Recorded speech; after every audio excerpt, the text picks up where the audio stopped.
Pernah tak harga emas jatuh teruk? Pernah.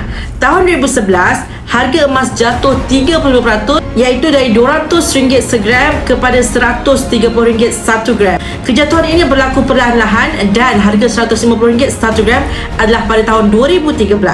Ada tak orang yang rugi? Pasti ada. Dua golongan yang rugi dari situasi ini adalah mereka yang tak mampu bertahan dan menjual emas mereka. Satu golongan lagi adalah yang masuk skim 30-70, iaitu skim gadaian Al-Rahnu atau skim lipat melipat. Emas hilang, duit pun lesap.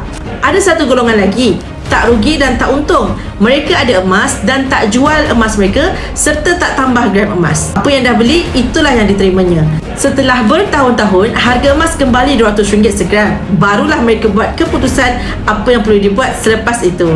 Yang paling untung adalah orang yang konsisten beli emas tanpa mengira harga.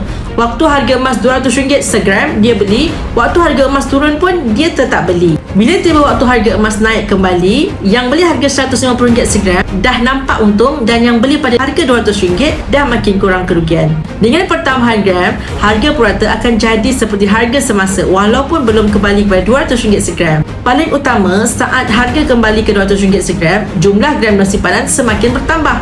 Kalau ditakdirkan perlu jual emas, dari kerugian dah jadi keuntungan. Sebab tu beli emas jangan ikut sentimen kenaikan harga emas semata-mata.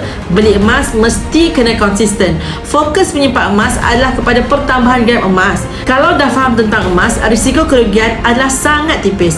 Yang mana belum tahu, di akaun Emas Gap Pabi Gold, kita boleh menyimpan emas rendah 1 gram ke atas, boleh menabung emas sikit-sikit ikut bajet dan kemampuan.